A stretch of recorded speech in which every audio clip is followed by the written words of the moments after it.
Anton's going to demo, and I'm going to explain what's happening on screen. Hey guys.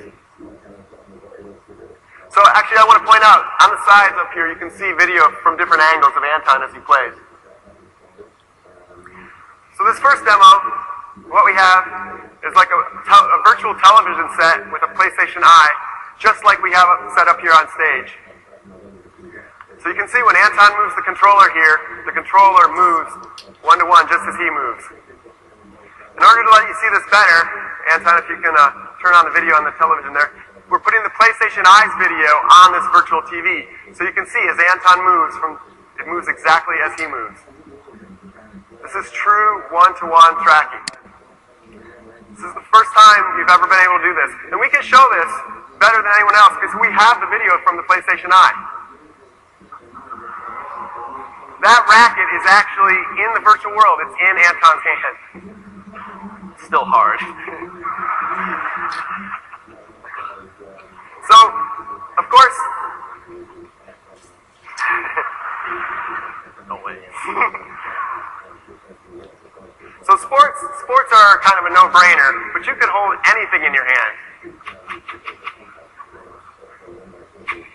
I do want to point out, notice how fast it's tracking his motions. Alright, let's try this. Yes.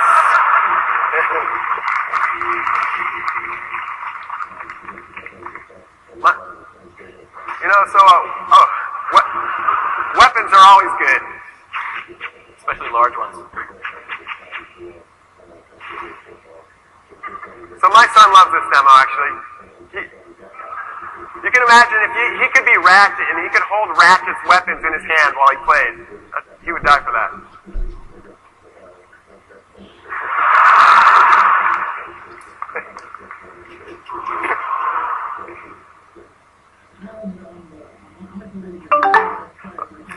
Okay, we have a flashlight now. Notice we have true 3D pointing. You can move around and point from any position or angle here. Okay, the flashlight's pretty cool, but do you have anything with a little more firepower, maybe? Oh, yeah. A foam dart. Nice shot, though. Alright, more firepower. Now we're talking. Gold Desert Eagle. So, of course, the PlayStation, this new controller, and motion control in general, people have thought are more of a casual experience. And we expect very great casual experiences. But we also want to enable some more gamers games. We think that'll be a great use of this controller too. So if you want to switch to first-person shooter mode, Anton can actually move around the room and point and shoot things. My hands weren't so jittery. I can actually do something. We learned from iToy that buttons are needed for some experiences. There's some experiences you can do without them, but some experiences there's just no other way to do. There's really no other way to do this without a trigger. It just wouldn't feel right. Okay, so let's see anything else? I got one more thing. This is always difficult. Oh, yeah. So, you can imagine the kind of special effects we could overlay with the video and the graphics here. Now, we're going to switch gears completely here. This next demo, it may look simple, but it's one of the hardest things to do precisely. Anton is effectively reaching into the scene, bridging the gap between the real and virtual worlds. This is the foundation for the ultimate sandbox. You could build anything in this. The game development is really excited about this because the possibilities are limitless here.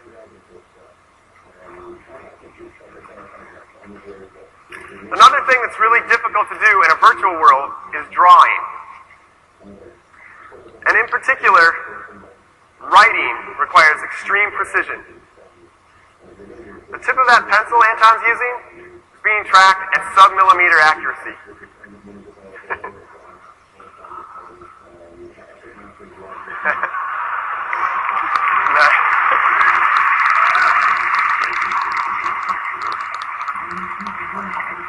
So the pencil shows off the precision really well, but for something a little more artistic, Anton's going to move on to some more paintbrushes here. He's actually metering out the amount of paint that's being put on the canvas using the analog trigger right now.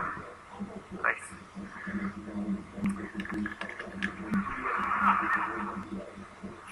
For something like a spray paint can, the angle actually matters of what he's doing here. Ooh, dripping right down the wall there, nice. Of course, you know, if you just want to mess around. You can do that too. So drawing is a kind of fundamental capability, but it doesn't have to be used literally. You can use it instead, say, to lay out a path of objects. I'll help it out. You know, you can all try again. Better. Other things that use drawing are selection. Selection is one of the keys to something like a real-time strategy game.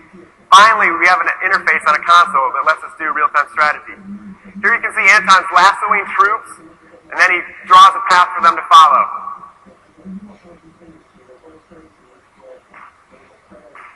You can imagine using this for other kinds of games, like football. You could draw out the route for a wide receiver to follow.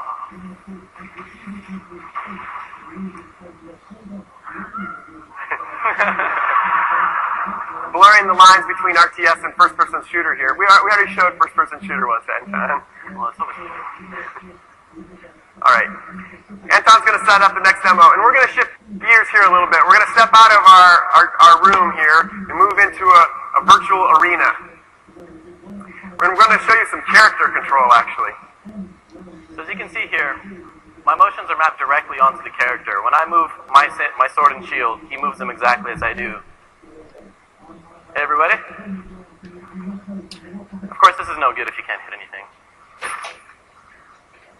So we've all seen lots of demos with swords and shields before, but the kind of precision Anton's getting here with the tip of that sword is just crazy. Tickle, tickle, tickle. Of course, we can do all the standard moves. We can thrust high, low, sweep, hit high. This is one of my favorites.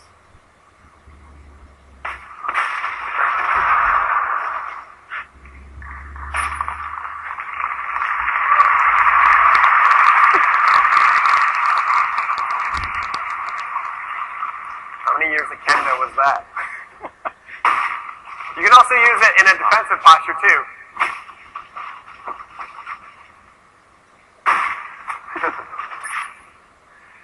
Now this is a little bit different. Now we've shown you, you can see one-to-one Anton's hands moving, and the virtual hands move exactly as he does. You can point and throw, no problem. You can reach around an enemy that's coming at you. He's doing behind the back. Really do anything you want with this. Ooh. Now we're going to finish off with everyone's favorite in our labs interface here, the archery mechanic. He reaches behind his back, pulls out an arrow, and knocks it.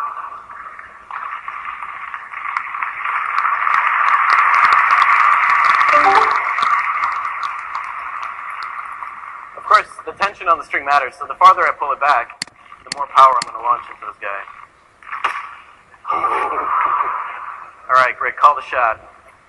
Farthest guy on the right there. Gangster style, yeah. Oof. Steady. Let's see if I can... Nice. Go for something a little bit more dramatic. There we go.